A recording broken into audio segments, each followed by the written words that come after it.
So if I've doubled down on anything, it's the understanding that there is no so-called optimization. There is no real interest, at least from me, in trying to layer in other things unless I'm paying attention to each and every one of those things every 24 hours.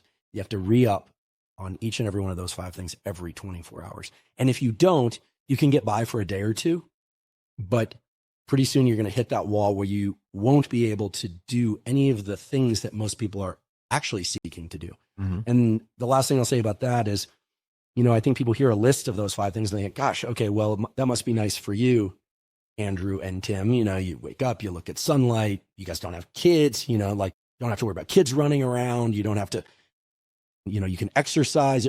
There are ways of layering in the protocols that re-up, as I'm referring to it, these 5 things every 24 hours that also include other people in your life, kids, pets, etc. But I would argue that there is no showing up properly for yourself and for the other people in your life unless these things are being handled.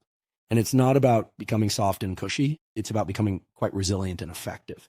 And I think this, for me, it seems so simple, but as our friend Paul Conti said to me recently, he said, after all the analysis and pouring through things and the complicated notions of the subconscious, he's a psychiatrist after all, in the end, really great mental health is about simple practices like first principles of self-care.